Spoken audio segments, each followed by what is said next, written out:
Hey everyone. I'm recording this one myself, so it's kind of a little bit of a weird angle, and I probably won't be looking at the camera at all. But I don't have my film crew is not around, so it's all me. So excuse the fact that I'll be looking at my computer screen most of the time doing this. Um, First couple things. One is I was pleased to, while I was away at Dewey Beach, I got contacted by last year's league champ, Zeke and Destroy, Lou Lapena's team. Lou offered to drive up to Dewey Beach, where I was staying, from his estate a little south of us, to deliver the trophy, since that would save him a trip back up here to Columbia to deliver it, assuming he doesn't win for the second year in a row. So Lou brought the trophy. Here it is. Remember this beauty? I had it like 20 years ago, but there it is. And I will tell you that Lou had this trophy seat belted in the front seat with a nice protective, I guess it was a golf towel around it. So I was pretty impressed with the way he cared for the trophy. Only 2 more years left on this thing, by the way, and until all four of the plates are filled up. So, um, and a couple other quick things. One is the gold jacket, green jacket. They're surly, aren't they? Well, unfortunately, they had a high score this week. They scored 150 points, which is not a league record. I want to stress that it is not a league record, but it is one of the higher scores we've ever had. They beat Team Smack 150 to 100, getting gold jacket, green jacket to 3-1. And yes, their receivers were really good this week. Odell Beckham, 33 points. And as far as the receivers go for gold jacket, green jacket, I know there's some talent there. I just can't stand those guys. I mean, who likes Odell Beckham? Who likes Deshaun Jackson?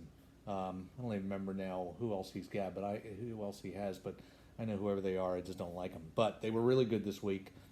Point made, salty mark, and they get to 3-1. Team Smack is the hard luck loser this week. They have had the most points scored against them this season, which is always tough. So they scored 100 this week and lost to drop to 0-4. But team is still hanging in there, playing well. And my computer screen is sort of locked up. Michael's Minions put a major whooping on Fear the Wax, 109 to 68. This one was over. Well, he got a lot. George Kittle came back this week and looked like just a freaking animal. He had 24 points. Chris Carson was really good with 22. Will Fuller, back from injury, also with 16. So with the Minions getting their full complement of players back from injury, this was a no contest. Let's see who else. I mean, for the Wax, Antonio Gibson had his coming out party for the Washington football team. He had 18. Russell Wilson was good, but otherwise he was really let down. And he had, and of course it was the game where he was missing Derrick Henry and James Conner. So not a big surprise there as far as how it turned out. We want Ivanka beat More Than a Thielen, 111 to 83. Both of those teams are now 2-2, and after a tough start, More Than a Thielen has won their last two, and looks like they're poised to potentially make another playoff run.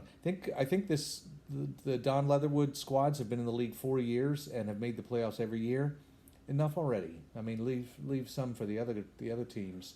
Don had a nice balanced attack this week. Melvin Gordon was really good. Todd Gurley was good. Any Chiefs seemed to be able to be plugged in and do well. So again, that was 111 to 83.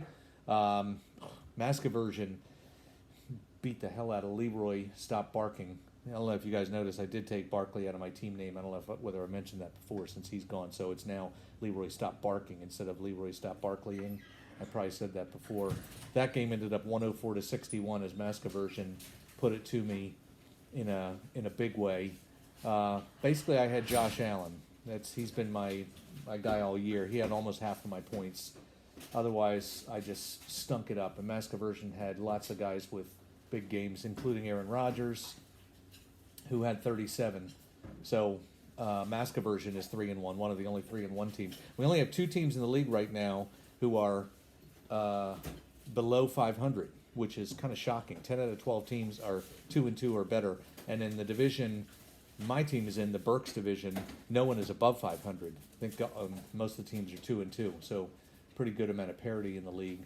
Let's see, Sleepy Joe's medical staff beat Harding's Hitmen 91-80.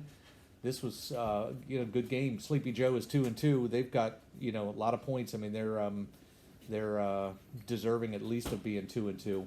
Dak Prescott 49 points. The Cowboys are horrible. Sorry, I'm looking around, but Julie just got home. She's probably got things for me to get out of the car once I finish, so I'll keep this going as long as I can.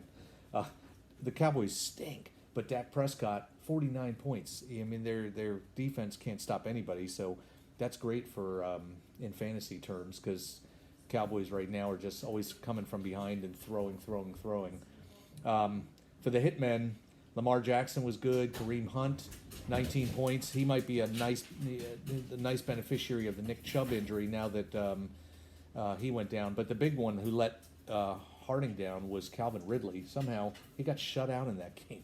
I mean, he'd been a major stud so far this year, and then he puts up a 0. It was like watching Julio. And I know I rag on Julio all the time, but gosh.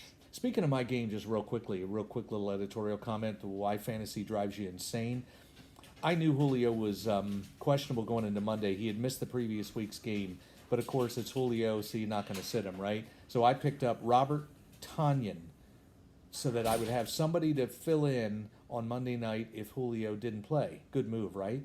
Robert Tonyan had 27 points, a guy I'd never really even heard of until maybe a week or so ago when I saw that he had scored a couple times. 27 points for the Packers. Julio, 3 points, left at halftime with another injury or tweaking of an existing injury.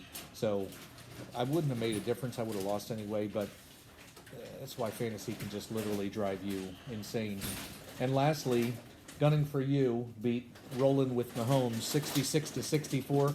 Not a real good game by either team, but anytime you can get a win in a game like this, it's gold. So for the U, they're 2-2 after a slow start for them. They've won their last 2, and Mahomes just didn't get. Chubb got hurt. Jonathan Taylor didn't do much. Marvin Jones got shut out. I mean, it was just one of those bad weeks for her. And Harding had just enough, especially with Mason Crosby.